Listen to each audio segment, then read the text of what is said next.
Buenos días a aquellos que también nos están siguiendo por internet, compartiendo de la palabra del Señor, de la alabanza a Dios, también desde una distancia un poco mayor, pero unidos en un mismo espíritu. Y esa es la maravilla de la conexión que tiene el Señor.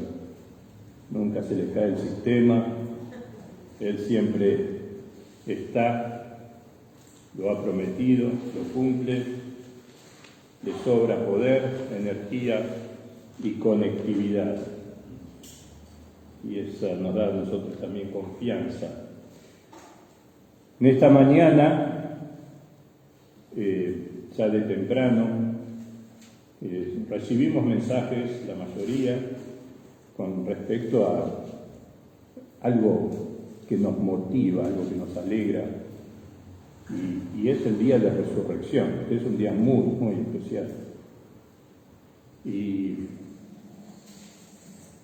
Pero no siempre el día de resurrección, que hoy lo recordamos, no siempre fue un día de mucha alegría. Es decir, el primer día, después que el Señor es crucificado, después que el Señor es enterrado, llevado a la tumba, depositado allí, y la mañana no era un día muy alegre cuando arranca el día. Era un día de tristeza, era un día de dolor, era un día de llanto. ¿Por qué? Porque Jesús había muerto. Y Jesús había muerto. Los discípulos estaban tristes, estaban escondidos, con temor, no sabían qué les iba a pasar. Su líder se había muerto, su líder ya no estaba. Aquel en quien ellos habían puesto esperanzas ya no estaba más presente. Y eso les produjo mucho temor. Y es bueno que recordemos esa parte también, porque eso también nos hace tener presente que hubo un hecho, hubo un suceso que conmovió al mundo entero. ¿Por qué? Porque hasta ese momento nadie había resucitado de los muertos. Entonces no tenían esperanzas. No tenían, como diciendo, bueno, puede ser que resucite, a pesar de que el Señor Jesús ya había anunciado que Él iba a resucitar, que era necesario que pase eso, que Él esté 3 días en la muerte y que después resucite. Pero claro, nunca había sucedido algo así, entonces la gente se olvidó de lo que Él había dicho. Y de la lectura de Juan, capítulo 20, del versículo 1 comenzando, es muy reveladora de ese hecho. Y dice que el primer día de la semana, María Magdalena fue de mañana, siendo aún oscuro, al sepulcro, y vio quitada la piedra del sepulcro. Entonces corrió y fue a Simón y al otro discípulo, aquel al que amaba Jesús, y le dijo: se han llevado del sepulcro al Señor y no sabemos dónde le han puesto. Y salieron Pedro y el otro discípulo y fueron al sepulcro. Corrían los dos juntos, pero el otro discípulo corrió más aprisa que Pedro y llegó primero al sepulcro, y bajándose a mirar, vio los lienzos puestos allí, pero no entró. Luego llegó Simón Pedro tras él y entró en el sepulcro y vio los lienzos puestos allí y el sudario que había estado sobre la cabeza de Jesús, no puesto con los lienzos, sino enrollado en un lugar aparte. Entonces entró también el otro discípulo que había venido primero al sepulcro y vio y creyó. Porque aún no habían entendido la Escritura, que era necesario que Él resucitase de los muertos, y volvieron los discípulos a los suyos. Pero María estaba fuera, llorando junto al sepulcro. Y mientras lloraba se inclinó para mirar dentro del sepulcro y vio a dos ángeles con vestiduras blancas que estaban sentados el uno a la cabecera y el otro a los pies, donde el cuerpo de Jesús había sido puesto. Y le dijeron: mujer, ¿por qué lloras? Les dijo: porque se han llevado a mi Señor y no sé dónde le han puesto. Cuando había dicho esto, se volvió y vio a Jesús que estaba allí, mas no sabía que era Jesús. Jesús le dijo: mujer, ¿por qué lloras? ¿A quién buscas? Ella, pensando que era el hortelano, le dijo: Señor, si tú lo has llevado, dime dónde lo has puesto, y yo lo llevaré. Jesús le dijo: María. Volviéndose ella le dijo: Raboni, que quiere decir maestro. Jesús le dijo: no me toques, porque aún no he subido a mi Padre, mas ve a mis hermanos y diles: subo a mi Padre y a vuestro Padre, a mi Dios y a vuestro Dios. Fue entonces María Magdalena para dar a los discípulos las nuevas de que había visto al Señor y que Él le había dicho estas cosas. Qué escenario tremendo, conmovedor. María pasa de un estado de tristeza, de dolor por la pérdida de su Señor, de pronto al gozo, a la alegría, algo inexplicable que le corrió por dentro, decir: está vivo, está vivo, Él vive. Y sin lugar a duda, lo que sucedió allí impactó al mundo entero y lo sigue impactando. Muchos quieren explicar que Jesús no resucitó y buscan argumentos. Había cierto temor porque sabían que Jesús había dicho que iba a resucitar, entonces había cierto temor de que roben el cuerpo y después que digan que resucitó, como para engañar a la gente.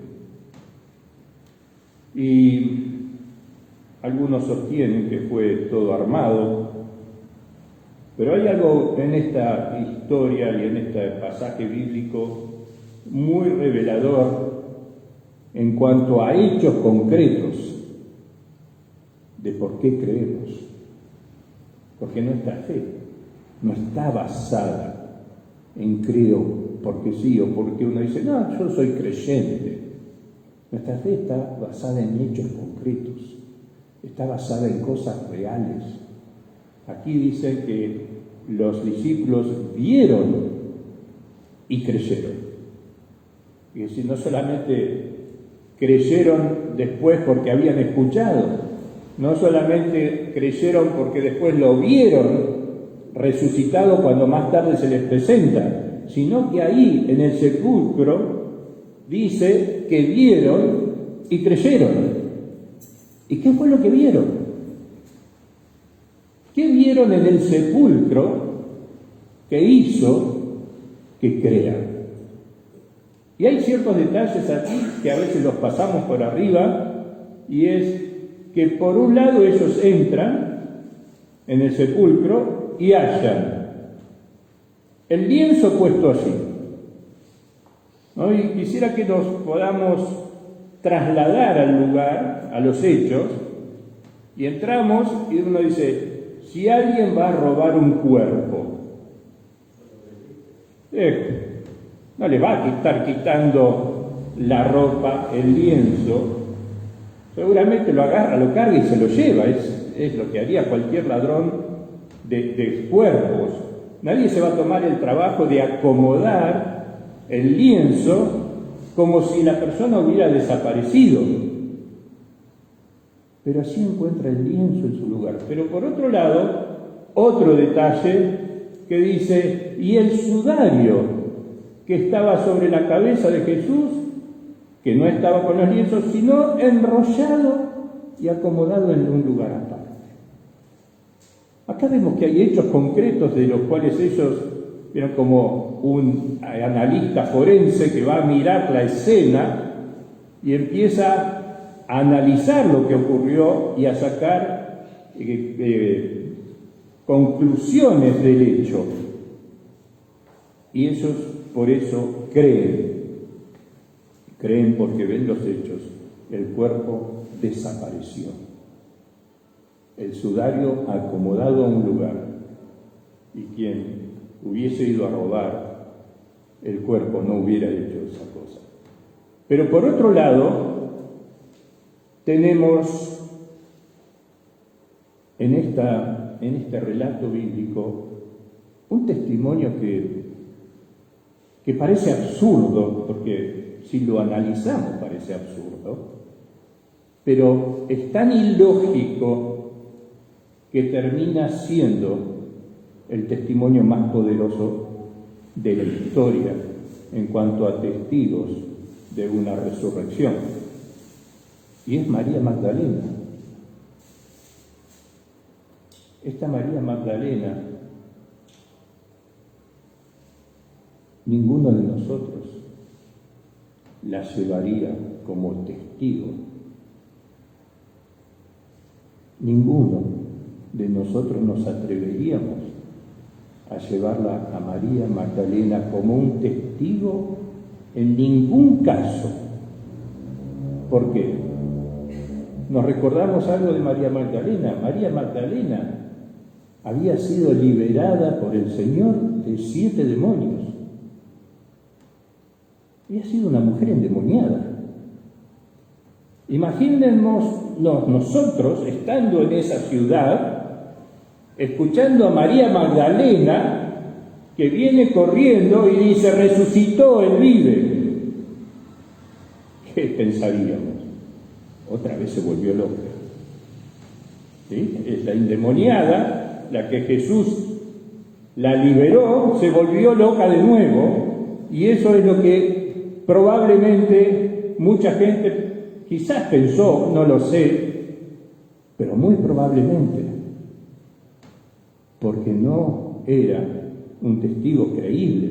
Por otro lado, las mujeres en esa época ni siquiera se las consideraba para dar un testimonio, porque su voz no tenía valor en esa época en un testimonio, como testigos. Pero acá es donde Dios justamente nos da vuelta a todas las cosas. ¿Por qué? Porque si esto hubiese sido inventado y armado, nunca se hubiera buscado un testigo de la clase de María Magdalena. Se hubiera buscado a alguien creíble, alguien de buen estatus en la sociedad, alguien respetable, alguien que cuando hable toda la gente diga, si lo dice este hombre entonces debe ser verdad.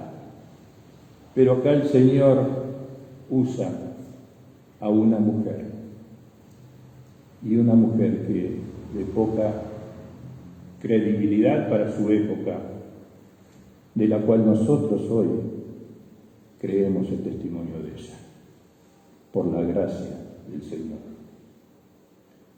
Y volvemos ahí al versículo 11. Y miramos que María estaba fuera, después que los dos discípulos se van, ella queda así llorando, se inclina para mirar dentro del sepulcro y ve dos ángeles con vestiduras blancas que estaban sentados, el uno a la cabecera y el otro a los pies donde había estado el cuerpo de Jesús, y le dicen: ¿por qué lloras? La pregunta: ¿por qué lloras? María Magdalena había ido al sepulcro a buscar el cuerpo, a buscar un cuerpo sin vida, el cuerpo del Señor.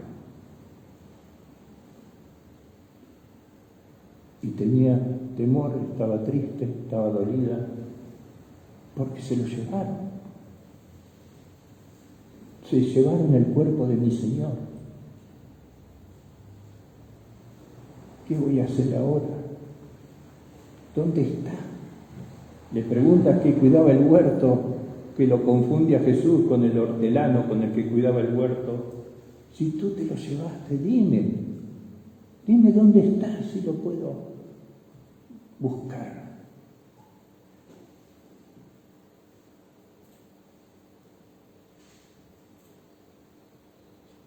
Pienso en la imagen esta de la desesperación de María. Por un lado, es tanto su dolor y su tristeza que habla con ángeles y no está impactada. No se da cuenta que está ocurriendo algo ahí muy poderoso y sigue en su tristeza, no se pregunta qué es lo que está pasando aquí, sino que su tristeza, su angustia, sus mismas emociones quizás no le estaban permitiendo ver lo que estaba ocurriendo allí, al punto que tampoco lo reconoce a Jesús cuando Jesús le habla.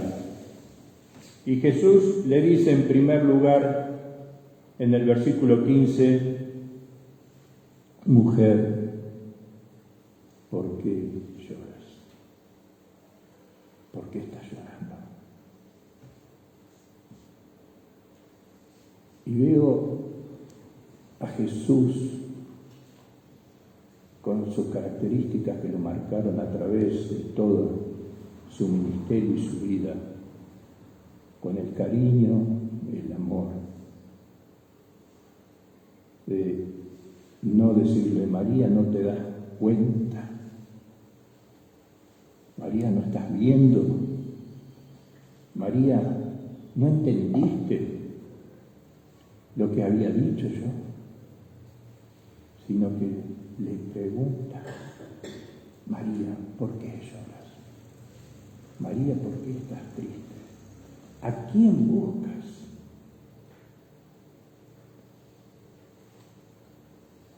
Aún en una situación tan extrema, el Señor manifiesta su cariño, su amor, su sensibilidad para con ella. Y dice en el versículo 16 que Jesús le dijo: María. Y volviéndose ella le dijo: Raboni, que quiere decir maestro. En ese momento María lo reconoce.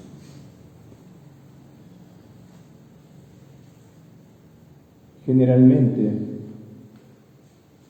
cuando nosotros nos queremos dar a conocer a otros, ¿qué es lo que decimos? Cuando llegamos a casa y golpeamos y nos preguntan ¿quién es? O decimos el nombre, o decimos soy yo, o decimos papá o mamá. Es decir, pero aquí vemos algo muy distinto en esta escena. Jesús no le dice a María: María, soy yo, ¿no te das cuenta? Sino que Jesús le está diciendo: sos vos. María, sos vos. Y cuando María escucha que la llama por su nombre, ella lo reconoce. Jesús no le dice, soy yo, María, sino que Jesús le está diciendo, sos vos. Y ahí ella lo reconoce.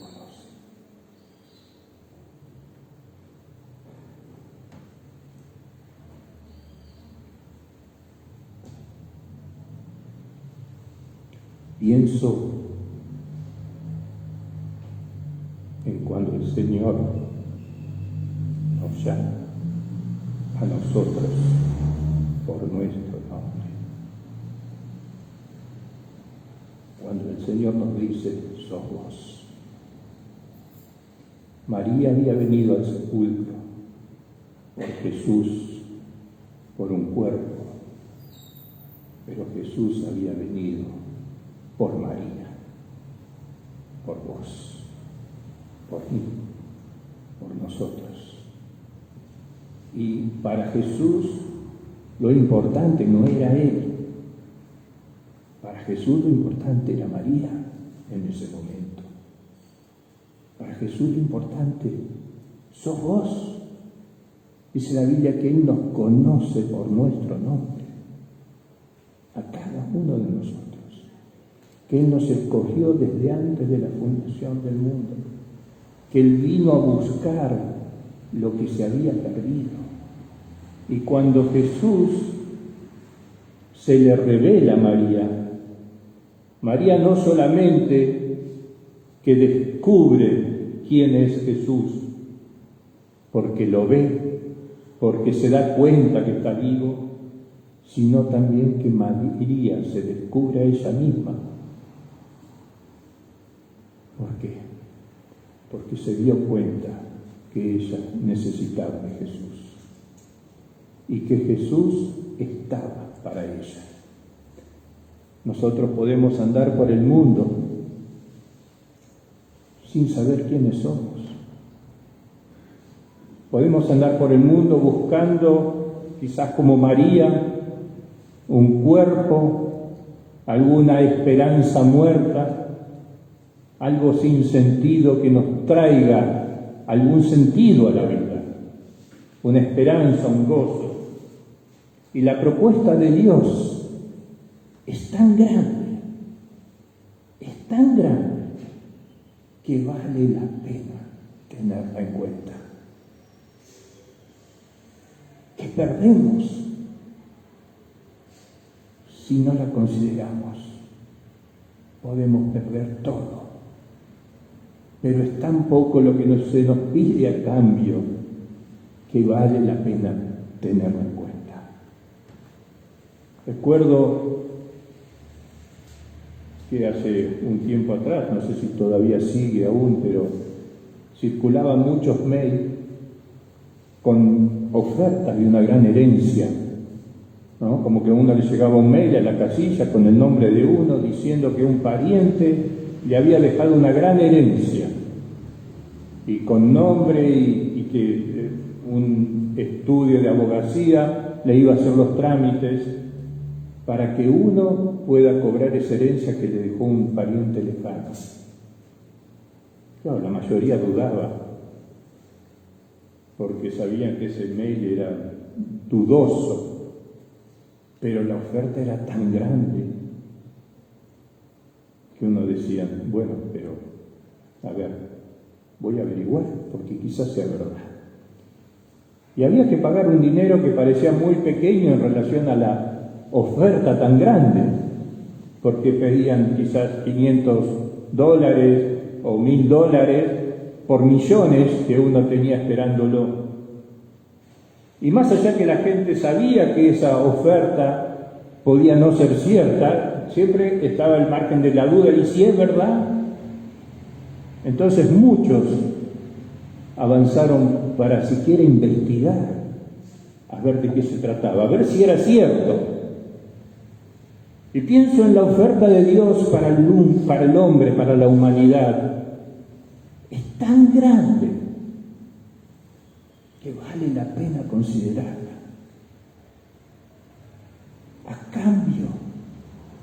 tan poco a cambio de nuestras miserias, a cambio de nuestro pecado, a cambio de nuestra infelicidad. La vida, el perdón, el gozo. Vale la pena tenerlo en cuenta. Una oferta tan grande. Y qué maravilla que María no se quedó condicionada en la duda. Ella sale corriendo y va y les cuenta a otros. Y nosotros también, teniendo esa herencia tan grande, que uno dice, si esa herencia se convierte en una realidad, como sabemos y lo escuchamos, la gente dice, estoy salvado. Y nosotros bien podemos decir, estamos salvados, porque Cristo nos ha salvado. Es su salvación, su vida, su resurrección, nos da la esperanza de la resurrección eterna y del perdón de los pecados, porque Él venció la muerte. Y en la cruz no solamente ya vemos al Señor allí, sino que vemos nuestros pecados. Nos podemos ver a nosotros mismos, así como María se encuentra con Jesús. Ahí nosotros también podemos encontrarnos con nosotros mismos en la cruz del Calvario, porque así el Señor murió por nuestros pecados, fueron pagados, el precio lo pagó a Él, y el amor del Señor es tan grande, es tan grande. Cuando el Señor está muriendo en la cruz, lo cantamos esta mañana, ¿qué está haciendo Él? Está muriendo en la cruz, está clavado en la cruz, está con las coronas de espinas y está dándole al que está crucificado al lado de Él, interesado por la salvación del que está muriendo al lado de Él y se iba a morir sin Cristo. Y le dice, de cierto te digo que hoy estarás conmigo en el paraíso.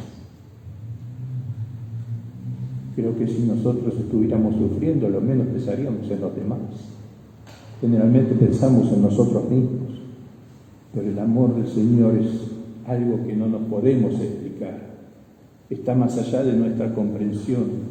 Nos pasa como María muchas veces, que vamos buscando un Cristo pequeño, un Dios que tiene poco poder. Y luego nos encontramos que resucitó, que está vivo. Pero no solamente que está vivo, sino que María, cuando descubre que está vivo y que está ahí, ¿qué hace? Ay, lo agarra. No te quiero perder ahora. No me quiero soltar nunca más de vos. No te quiero perder más. Y el Señor le dice, suéltame, porque tengo que ir todavía al Padre.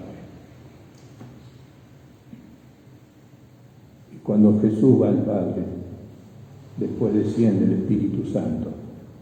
Y por medio de su Espíritu, María nunca más iba a estar sola. El Señor siempre iba a estar con ella. Y para nosotros también a veces nos queremos aferrar a ese Jesús que en un momento descubrimos que está vivo. Y lo queremos abrazar. Y no lo queremos soltar. Y Él nos está diciendo, suéltame. Y ese suéltame no es solamente soltarlo en el sentido de abandonarlo, de dejarlo, porque Él está con nosotros por medio de su Espíritu, sino que ese suéltame le dice, María, ve y dile a los demás. Anda a contarle a otros. Anda a contarle a otros. María no le importó si iban a pensar que estaba loca, que es lo más probable. Y nosotros cuando andamos por el mundo también gente piensa que estamos locos. ¿Por qué? Porque tenemos un mensaje. Y un mensaje que va contra lo que el mundo piensa. Un mensaje que se basa en hechos concretos, pero de alguien resucitado de los muertos. Con poder, obvio que sí. Y hay hechos concretos. Y los hechos concretos son las vidas de cada uno de nosotros. Más allá de que el Señor se le apareció a los 11, se le apareció más de una vez, luego se le aparece a 500, como resucitado, lo vieron. Hasta Tomás lo toca. Pero también nosotros tenemos evidencias. Nuestras vidas cambiadas son una evidencia. Y esa es la evidencia que el mundo necesita ver. Que porque Él vive, nosotros vivimos. Que porque Él ha dado la esperanza, nosotros tenemos esperanza. Y ese es el mensaje que el Señor también hoy nos pide a nosotros, así como le dijo a María: ve y cuéntales. Dile al mundo que hay esperanza. Dile al mundo que no se termina ni con una pandemia, ni con un meteorito. Esto no se termina acá. Hay vida más allá.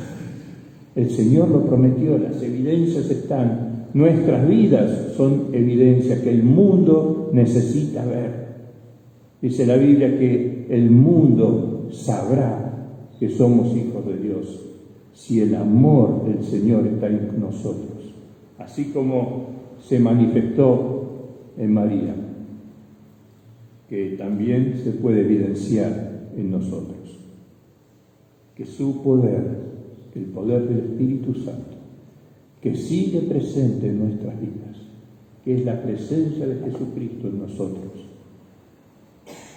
siga con el mismo poder que tuvo cuando la Iglesia comienza.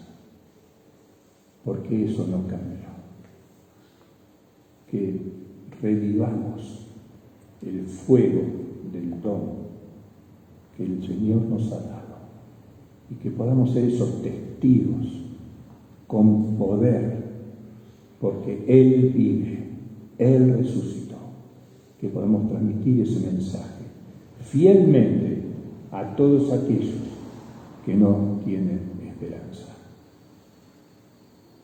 La primer testigo de la resurrección.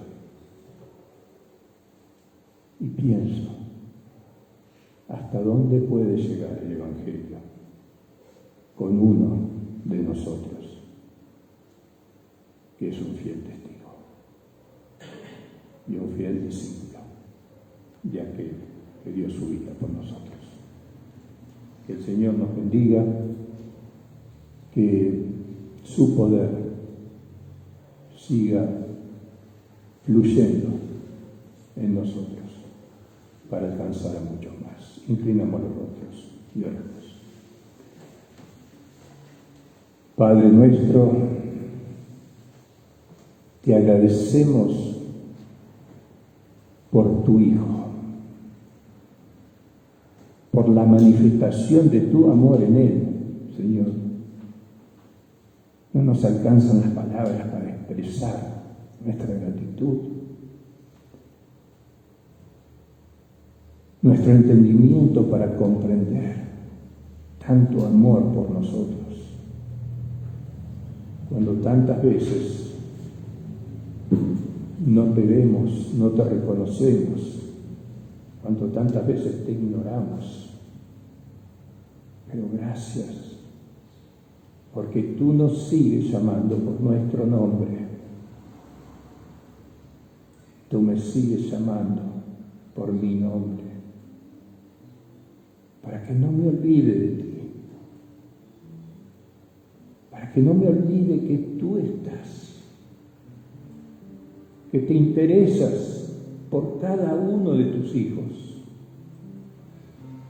que somos especiales, que somos un especial tesoro y estamos agradecidos por tanto amor. por tu perdón, por habernos dado tanto valor cuando creíamos que no valíamos nada, por habernos puesto en una familia la cual no merecíamos, por habernos hecho parte de tu pueblo, herederos y coherederos juntamente con Cristo. Gracias porque en tu amor y en tu gracia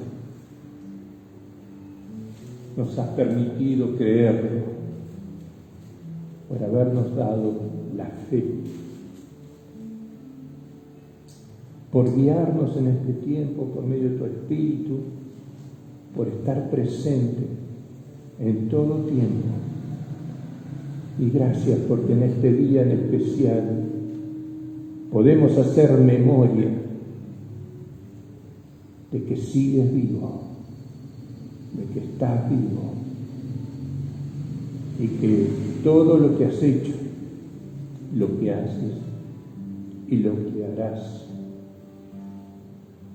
terminará en el mejor de los escenarios para todo tu pueblo, para tus escogidos, para tus hijos, en la gran fiesta que se llevará a cabo el día que tú vengas a buscar a tu pueblo, donde nos reuniremos con todos aquellos que te aman, con aquellos que quizás ya no están a nuestro lado, pero sabremos que nos volveremos a encontrar.